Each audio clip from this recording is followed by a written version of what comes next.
Story చిలుక story చిలుక కథ చెప్పవా?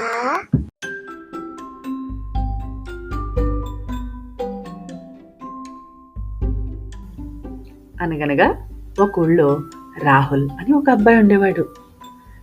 రాహుల్ తన ఫ్రెండ్స్ అందరితోనూ చాలా బాగా ఆడుకునేవాడు. కానీ సడన్గా అప్పుడప్పుడు అప్సెట్ అయిపోతూ ఉండేవాడు. చాలా కోపం వచ్చేస్తూ ఉండేది తనకి. ఎందుకో తనకు కూడా తెలియదు మరి. జరిగే ప్రతి దాంట్లోనూ ఏదో ఒక బ్యాడ్ పాయింట్ చూసుకుని, చూసావా నాకు ఇలా జరిగింది అంటూ అప్సెట్ అవుతూ ఉండేవాడు.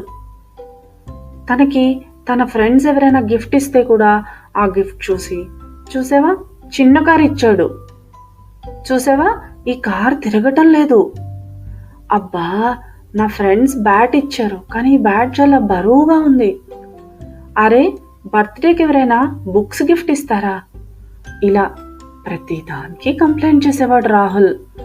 అలా కంప్లైంట్ చేయడం వల్ల అమ్మ నాన్న చాలా సాడ్గా ఫీల్ అయ్యేవారు. ఎలాగైనా రాహుల్ని హ్యాపీగా ఉంచాలని ఒకసారి వాళ్ళ అమ్మ నాన్న రాహుల్ని జూకి తీసుకువెళ్లారు. జూలో ఉన్న జంతువులన్నింటినీ చూసి మొదట చాలా ఎక్సైట్ అయ్యాడు రాహుల్. కానీ కాసేపటికే, ఇదేనా, ఇది చూడ్డానికేనా వచ్చాం, ఇంకెంతసేపు చూడాలి, ఇంకా చాలు, ఇంకెన్ని యానిమల్స్ని చూడాలి, ఇంకా నాకు ఎగ్జైటింగ్గా లేదు, వెళ్ళిపోదాం అనడం మొదలుపెట్టాడు. అమ్మ నాన్నకి ఏం చేయాలో కూడా అర్థం కాలే. రాహుల్ నీకిష్టం కదా, అక్కడ సింహం ఉంటుంది, పద చూద్దాం అంటూ రాహుల్ని వాళ్ళ అమ్మ నాన్న సింహం దగ్గరికి తీసుకెళ్లారు. అక్కడికి వెళ్ళిన రాహుల్ దానికి ఫుడ్ నేనే పెడతానంటూ గోల చేయడం మొదలుపెట్టాడు. రాహుల్, సింహానికి ఫుడ్ మనం పెట్టకూడదు నాన్న అని వాళ్ళ అమ్మనగానే రాహుల్కి చాలా కోపం వచ్చేసింది. చాలా డిసప్పాయింట్ అయిపోయాడు. చూసారా నేనేం కావాలన్నా వద్దంటారు, ఇంకెంతసేపు ఈ జూలో, వెళ్ళిపోదాం పదండి అంటూ గోల చేయడం మొదలుపెట్టాడు. వాళ్ళ అమ్మ నాన్న కూడా చాలా అప్సెట్ అయ్యారు. ఇదంతా పైనుంచి ఒక మేఘం చూసింది, క్లౌడ్. ఆ క్లౌడ్కి పిల్లల్ని చూడడం అంటే చాలా ఇష్టం మరి. కానీ అదొక చిలిపి క్లౌడ్, కొంచెం అల్లరిగా ఉండేదన్నమాట. ఒకరోజు ప్రతి దానికి డిసప్పాయింట్ అవుతున్న రాహుల్కి ఎలాగైనా చిన్న లెసన్ చెప్పాలనుకుంది క్లౌడ్. అప్పుడు ఏం చేసిందో తెలుసా? ఒకరోజు రాహుల్ స్కూల్కి వెళ్తుండగా సడన్గా వర్షం మొదలైంది. అరేరే వర్షం, తడిసిపోతానేమో అని అటూ ఇటూ చూసిన రాహుల్కి చాలా ఆశ్చర్యం అనిపించింది. వర్షం కేవలం తన మీదే పడుతోంది, అటూ ఇటూ ఎక్కడా పడటం లేదు. ఇదేం విచిత్రం అనుకుంటూ గబగబా స్కూల్కి వెళ్ళిపోయాడు. స్కూల్లో ఉన్నంతసేపు క్లాసెస్ వింటూ నార్మల్గా అయిపోయింది.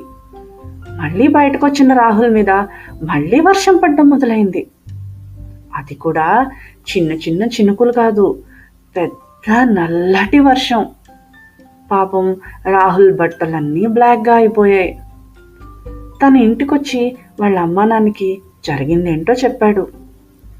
కానీ ప్రతిదానికి అప్సెట్ అయ్యే రాహుల్ ఏదో ఒక అబద్ధం చెప్తున్నాడని అనుకున్నారు అమ్మా నాన్న. ఇలా 1 డే కాదు, 2 days కాదు, 3 days కాదు, ఒక 5 days అలా రాహుల్ ఎప్పుడు బయటకు వెళ్తే అప్పుడు రాహుల్ మీద బ్లాక్ కలర్ వర్షం పడిపోతూ ఉండేది, మన చిలిపి క్లౌడ్ వల్ల. అసలే రాహుల్ ప్రతిదానికి కంప్లైంట్ చేస్తారని దూరంగా ఉండే ఫ్రెండ్స్, బాబోయ్ ఈ రాహుల్ దగ్గరికి వెళ్తే కంప్లైంట్ వర్షమే కాదు, ఈ బ్లాక్ కలర్ వర్షం కూడా మనమే పడుతుంది, ఎందుకురా బాబు, రాహుల్ వస్తున్నాడు పదండి పారిపోదాం అంటూ రాహుల్ని చూడగానే పారిపోయేవారు. రాహుల్కి చాలా మంది ఫ్రెండ్స్ ఉన్నా కూడా తన బెస్ట్ ఫ్రెండ్ మాత్రం హాసిని. హాసిని అంటే రాహుల్కి చాలా ఇష్టం. ఎందుకంటే హాసిని చాలా చలాకీగా ఉండేది, నవ్వుతూ నవ్విస్తూ చాలా హ్యాపీగా ఉంచేది చుట్టూ ఉన్న వాళ్ళందరినీ. ఒకరోజు రాహుల్ చాలా డల్గా కూర్చుని ఉండడం చూసి హాసిని తన దగ్గరికి వెళ్ళింది. ఏంటి రాహుల్, ఎందుకు ఇంత డల్గా ఉన్నావు, ఏం జరిగింది ఇప్పుడు? నీ మీద వర్షం పడుతోంది, అంతే కదా. ఒకసారి నేను చెప్పినట్టు ఆలోచించు.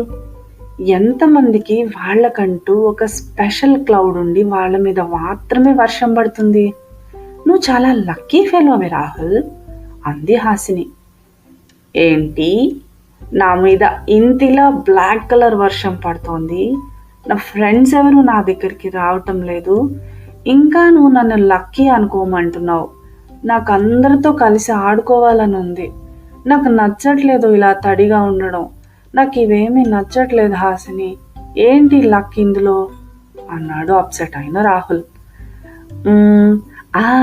నాకొక మంచి ప్లాన్ వచ్చింది రాహుల్, నాతో పాటు రా అంటూ హాసిని రాహుల్ని ఒక ఖాళీగా ఉన్న స్విమ్మింగ్ పూల్ దగ్గరికి తీసుకెళ్ళింది. రాహుల్ ఎప్పుడైతే ఆ స్విమ్మింగ్ పూల్ దగ్గర నించున్నాడో చూస్తూ ఉండగానే తన మీద పడే వర్షంతో ఆ స్విమ్మింగ్ పూల్ అంతా బ్లాక్ కలర్ వాటర్తో నిండిపోయింది. ఇప్పుడు దీంట్లో ఏం లక్ ఉంది, ఏం చేయమంటావు నన్ను బ్లాక్ వాటర్తో అన్నాడు రాహుల్.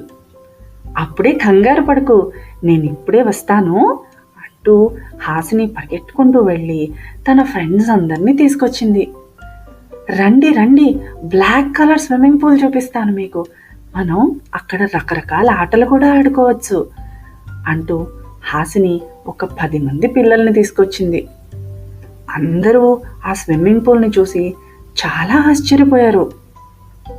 ఇంకా బ్లాక్ కలర్ వాటర్తో అడ్వాంటేజ్ ఏంటో తెలుసా పిల్లలు? హైడ్ అండ్ సీక్ ఆడితే ఎవరికీ కనిపించదు. మరి చాలా హాయిగా ఆడుకున్నారు పిల్లలందరూ. వాళ్ళతో పాటు రాహుల్ కూడా ఎంతగానో ఆడుకుంటూ చాలా ఎంజాయ్ చేశాడు. అబ్బా, చాలా అలసిపోయాం హాసిని, ఇంకేదైనా ఒక మంచి ఆట చెప్పకూడదు అన్నారు ఫ్రెండ్స్ అందరూ. అదిగో అక్కడ బుషెస్ దగ్గర ఒక పిల్లి పడుకొని నిద్రపోతోంది కదా, దాన్ని మనం భయపెడదాం అంతే హాసిని. అయ్యో, పిల్లిని భయపెట్టడం తప్పు కదా అన్నారు పిల్లలందరూ. భయపెట్టడం అంటే అరవడం లాంటిది కాదు, అది నిద్రపోతోంది కదా, దాన్ని నిద్రలోంచి లేపే పని అన్నమాట అంటూ హాసిని రాహుల్ని తీసుకెళ్లి ఆ బుష్ దగ్గర నించోబెట్టింది. నిద్రపోతున్న పిల్లి మీద సడన్ గా వర్షం పడేసరికి నిద్రలోంచి ఉలిక్కిపడి లేచిన పిల్లి అటు ఇటు చూసి గబగబా పారిపోయింది. ఇది చూసిన పిల్లలందరికీ చాలా నవ్వొచ్చింది. కాసేపు అటుగా వెళ్తున్న పిల్లుల్ని, కుక్కల్ని, పక్షుల్ని ఆట పట్టించారు వాళ్ళందరూ. సరే, ఇంక మేమందరం అలసిపోయాం, వెళ్ళిపోతున్నాం, బాయ్ హాసిని, బాయ్ రాహుల్, నీతో చాలా బాగా గడిపాం ఇవాళ అంటూ వెళ్ళిపోయారు వాళ్ళందరూ. ఇంటికి వెళ్ళిపోదాం అనుకుంటున్న రాహుల్కి 4 పిల్లలు కాగితం పడవలు చేసుకుంటూ కనిపించారు. అబ్బా, ఈ టైంలో వర్షం పడితే ఎంత బాగుంటుందో, మన కాగితం పడవల్ని నీళ్లలో వేసి ఆడుకోవచ్చు అనుకుంటున్నారు వాళ్ళు.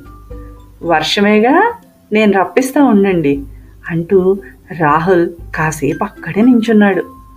చూస్తూ ఉండగానే ఆ వర్షంతో అక్కడ నేలంతా నీళ్లతో నిండిపోయింది. ఆ పిల్లలు రాహుల్కి ఎంతగానో థ్యాంక్స్ చెప్పి ఆ నీళ్లలో పడవలేసుకుంటూ చాలా హాయిగా ఆడుకున్నారు. ఇదంతా రాహుల్కి చాలా కొత్తగా, చాలా నచ్చుతున్నట్టు అనిపించింది. హాసిని, జరిగే ప్రతి విషయంలోనూ లక్ని చూడడం చాలా బాగుంది, నాకు ఇదంతా నచ్చింది అన్నాడు రాహుల్. పైనుంచి వింటున్న మేఘం కూడా దారిలో పడ్డాడు రాహుల్. ప్రతిదాన్ని చూసి అప్సెట్ అవ్వడం మానేసి ఎంజాయ్ చేయడం నేర్చుకున్నాడు. ఇంకా రాహుల్కి గిఫ్ట్ ఇచ్చే టైం వచ్చింది అనుకున్న మేఘం 2 రోజులు రాహుల్ మీద మల్టీ కలర్ రెయిన్ కురిపించింది. రాహుల్ ఎక్కడికి వెళ్తే అక్కడ కలర్ఫుల్గా చాలా అందంగా మారిపోయింది. దీన్నంతటినీ రాహుల్, హాసిని ఇంకా ఫ్రెండ్స్ అందరూ చాలా ఎంజాయ్ చేస్తూ రకరకాల ఆటలు కూడా ఆడుకున్నారు. ఇంకా చాలని మేఘం వర్షం కురిపించడం ఆపేసింది. కానీ రాహుల్ ఈసారి కంప్లైంట్ చేయలేదు. తను కూడా హాయిగా అందరి పిల్లల్లాగే పొడి బట్టలు వేసుకుని హాయిగా స్కూల్కి వెళ్ళిపోయాడు. ప్రతి దాంట్లోనూ మంచిని చూడడం హాసిని నేర్పించింది రాహుల్కి. హాసిని లాంటి ఫ్రెండ్ ఉంటే మనం కూడా ఇలా ప్రతి దాన్ని హ్యాపీగా చూడడం నేర్చుకోవచ్చు. ఏమంటారు? హాసిని లాంటి ఫ్రెండ్ ఎందుకు?